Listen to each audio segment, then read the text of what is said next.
Part 2. The Secret of Castle Dracula. After discovering Count Dracula climbing the walls of the castle, Jonathan Harker could no longer ignore the strange events around him. The castle was no longer just an old building in the mountains. It had become a place full of mystery and danger. Jonathan tried to remain calm. He told himself that there must be a logical explanation. Perhaps he had made a mistake. Perhaps his eyes had deceived him. But deep inside, Jonathan knew the truth. Something was terribly wrong.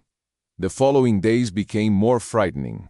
Jonathan continued writing his journal because he believed it was important to record everything that happened. He wanted someone to know what he had discovered.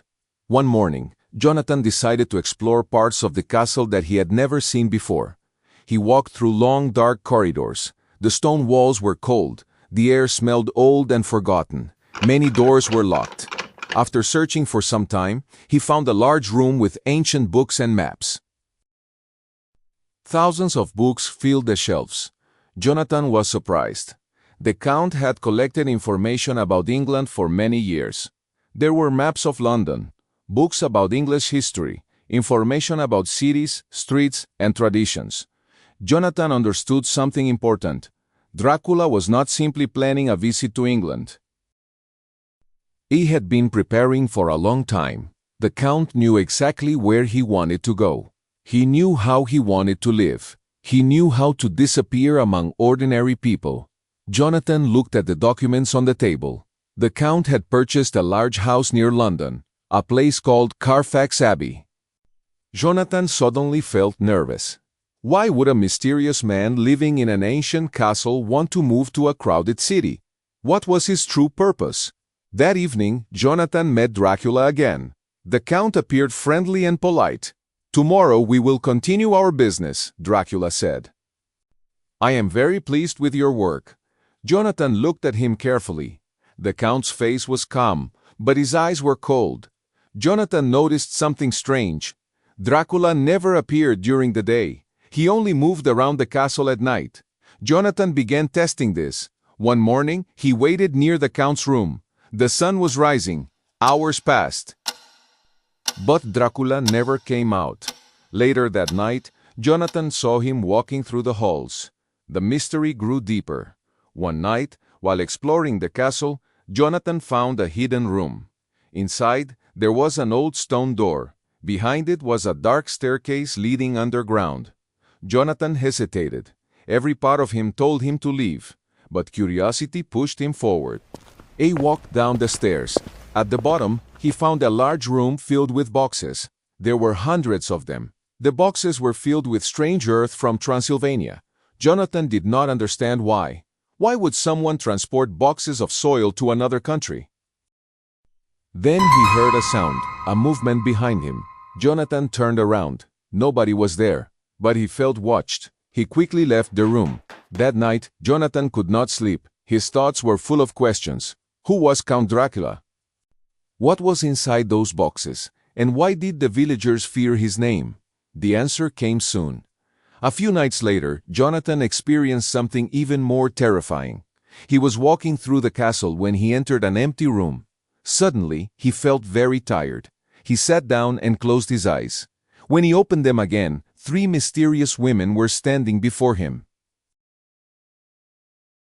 They were beautiful, but something about them was frightening. Their eyes were strange. Their smiles were unnatural. Jonathan felt unable to move. The 3 women slowly approached him. One of them whispered, "How beautiful he is."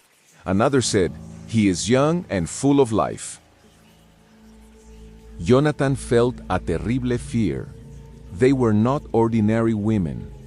There was something unnatural about them. They moved silently. They looked at him like a person looking at food. The woman moved closer. Jonathan closed his eyes. He felt a cold breath near his neck. But before anything happened, a powerful voice filled the room. "Stop!" The 3 women stepped back. Count Dracula was standing at the door. His expression was full of anger. "This man belongs to me," Dracula said. "You must not touch him." The women disappeared into the darkness. Jonathan was left alone with the Count. For the first time, Jonathan saw Dracula's true nature. The Count was not protecting him. He was controlling him.